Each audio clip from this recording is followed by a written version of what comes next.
Hey, how's it going? It's been a minute since I've uploaded a video, and I want to say I apologize. I have been very busy in a super good way, but very, very busy to where YouTube videos has kind of slipped past my mind. And not that I've lost motivation, it's just not number one on my priority list, which is fine.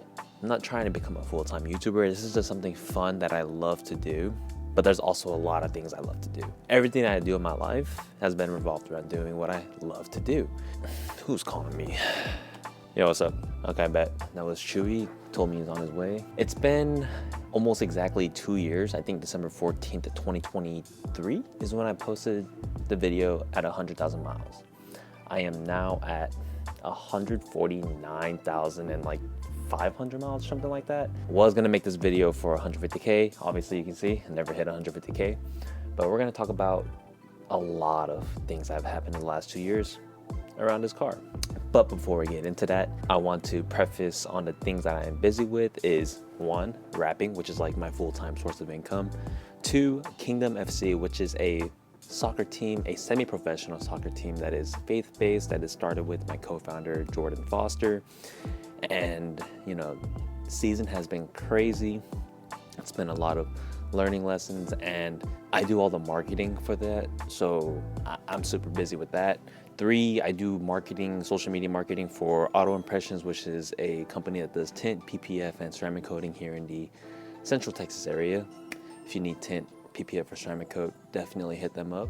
Maybe get you some friends and family pricing on that. Yeah, that's what I've been busy with. Life, gym. So before we get into talking about what's happened to this, which honestly I probably won't talk about in this video, I'll make another video recapping kind of everything with this car. Let's go back to when I last ended the video, December 2023. So at that point, at 100,000 miles or something like that, I had the car single turbo or big turbo for about 7-8 months at that point. And then New Year's hits 2024, started wrapping cars, went to Texas 2K for the first time around that March time frame. Did I? 2024, yeah, I did. So when I made that video, I wasn't even big turboed yet. Okay, backtrack. 100,000 mile video, stock turbo, stock everything, whatever. Regular maintenance, 5,000 mile oil changes, this and that. So we go single turbo in like February of 2025. 2024, sorry. You know, car's good, single turbo. We actually run BM3 on the single turbo on a stage 1 map just for daily driving purposes. And then we ended up, look who just pulled up. It's a YouTube video. Get a chair. I just bought mine this morning. You did? Yeah. JD had them in a size 8. Yeah, that's where I got them, man. I just ordered them literally at like 3 in the morning. Oh, I saw the ad pop up. I was like, they don't got my size. 8, 9, 8, 8.5, 9. I'm like, I was like, I'll worry about it tomorrow morning. Let me use the bathroom real quick. Oh yeah, so we were running BM3 on the single turbo kit on stage 1 just for daily driving. Went to Texas 2K with all of that. Is it locked? Sure. Finally got a proper tune in like April or May of 2024. Yes, from Racebox. Went with Ecutech, got rid of boot mods, sold the license, setting up reflex. Everything went pretty good there. So now we're probably at like 110, 115,000 miles around there. As we were tuning and everything, my tuner was like, you're running out of fuel, need to upgrade this and that, which you saw all the videos for that. You saw the video for the low pressure fuel pump. You saw the video, didn't see the video for the intake manifold installation because that was a pain in the butt. It took us like 12-13 hours, not because it was that hard, but because we were just BSing around. So June, May-ish, we installed port injection and then started running out of fuel. Went with low pressure fuel pump for the PFS, started running out of fuel. Stay at that same power level probably until like March of 2025. Got tuned for higher power, which was like the current map that I'm on right now, 38 pounds of boost on a 6466, running full E. Local E usually tests around E70 to E75. Might be my ethanol sensor. I don't know, but I've never gone above like E75. But yeah, this is kind of breaking down all the performance bits of the car.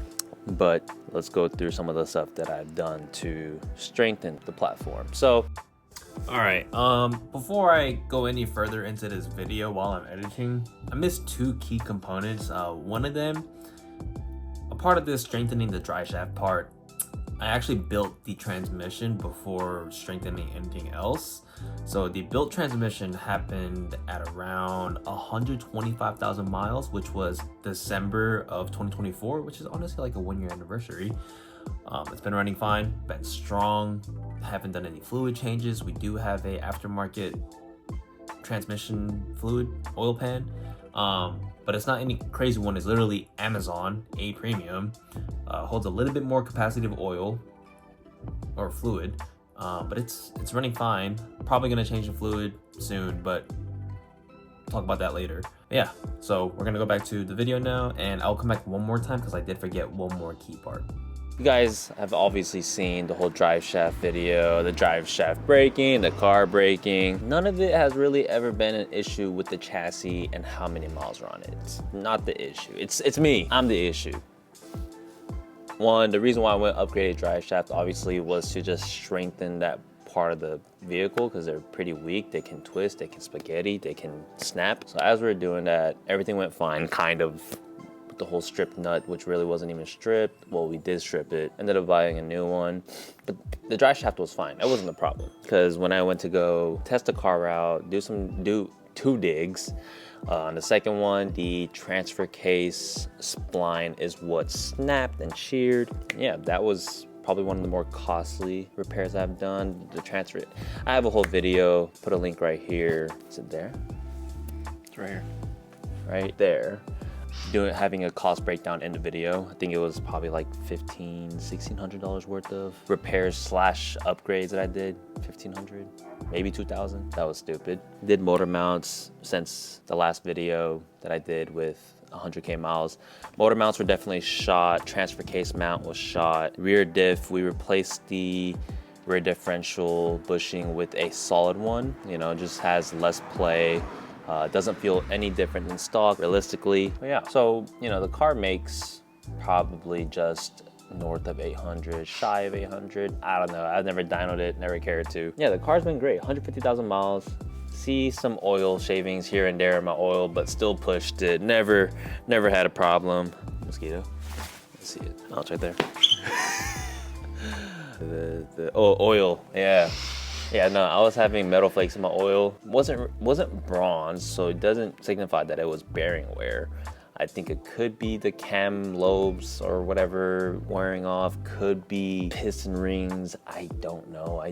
There was chunks in there, but it looked like it was definitely something coming off of a rotational. Well, obviously it has to be. There's like slivers of shards in there. Was I worried? Not really. Slightly. Motor is kind of high mileage, but that's a B58, it's fine.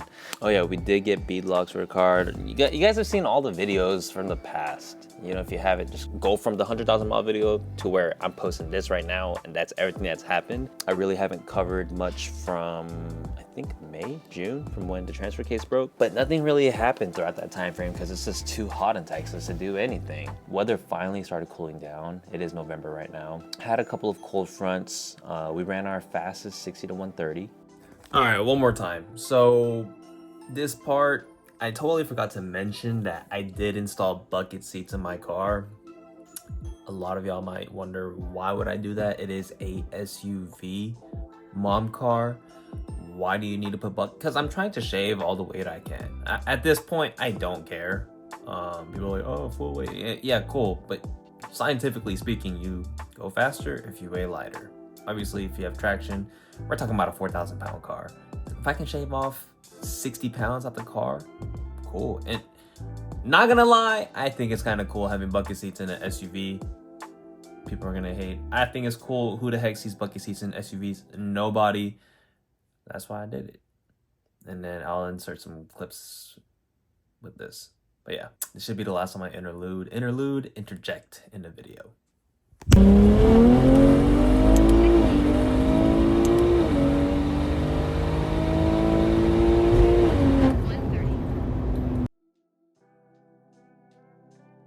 at a 592. Don't quote me on this, but I think it's the fastest stock motor X3 because I'm pretty sure the two guys above me had built motors. I know for sure the silver one, which is Sharks or whatever his name is, he's also race box tuned, but he's been had a built motor for a while. And then the other guy, I'm pretty sure he's a built motor. He has a KLM turbo kit on it, and I'm pretty sure they had a KLM crate motor, not crate motor, but the KLM motor built, sent to them. Pretty sure he ran that 5.6 that's on Draggy from them with the built motor. I don't know, has to be.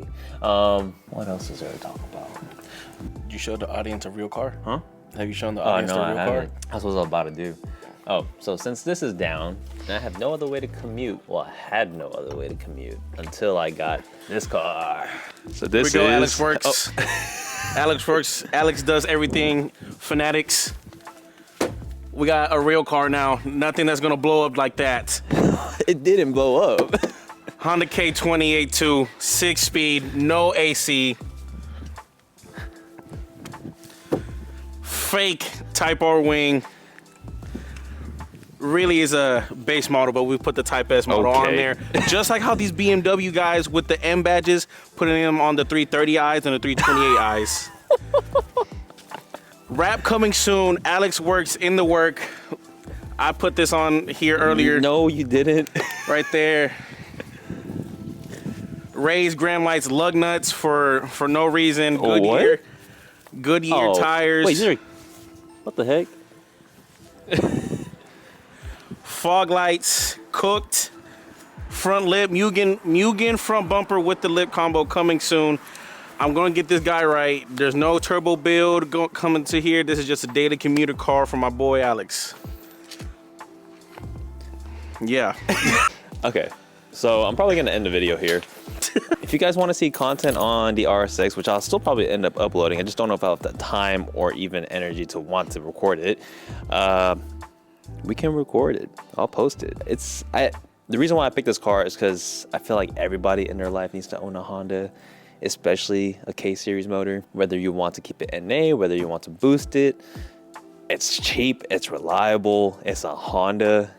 It's like Legos. Yeah, my plan is to make it a race car because this isn't a race car enough. The car weighs 2,700 pounds.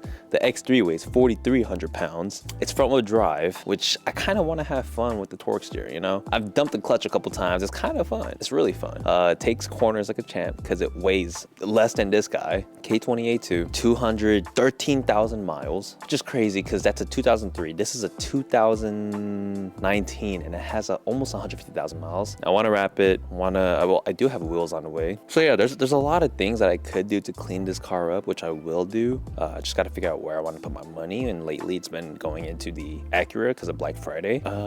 Yeah, I'll inform y'all with more things on the X3 in the next video. I hope this video wasn't too boring. Yeah, not as informative as my 100K mile video, just because the car's been running fine. Do oil changes every 3K miles instead of 5K. It's really the biggest change because it's on E every day. Runs fine, gets 23 miles per gallon on the highway on E. Car's not down because the motor's blown. Car's down for a different reason, okay? That's all I have to say. Was this even recording my voice? Yeah. Finally, Alex Works has a real car now, not a mom car or anything like that. Honda Power. He dumped the clutch from maybe about 3K RPM, did a one wheel peel. It wasn't really all that. He needs to get with the Hellcat boys on how to do actual burnouts, because this is his first actual real manual car. His other manual car was another BMW, unfortunately. Back to his RSX though. Coin flipped it just like how these sneaker YouTubers do it. 46, tails 5. Yep. All right. One shot, let it on the table? Yeah. All right. This tails. All right. All right. We'll use it towards credit. Alex lost. He had to pay $5,500 instead of paying $3,500. Came up on the biggest scam ever. I paid 5K. I did lose a coin flip. It was for 4,600 or 5K, and I lost. We're not taking L's anymore. He's gonna be in a Honda powered vehicle, no more L's. We're not gonna do all-wheel drive swap either because that's just doing too much. He already has an all-wheel drive car. If you can say if it's a car, it's a BMW. I predict this being here for a minimum of 4 years, just like how my Honda It's also been in my driveway for 4 years. Dan Rue, if you're seeing this, there's 2 Hondas from CTX that's gonna come out there and clap cheeks at next year's GTR Fest. You mark my words, brother. And as of that, Dan Rue, peace out. Keep moving forward. Dustin Williams, I don't know what his outro is. All right, bye.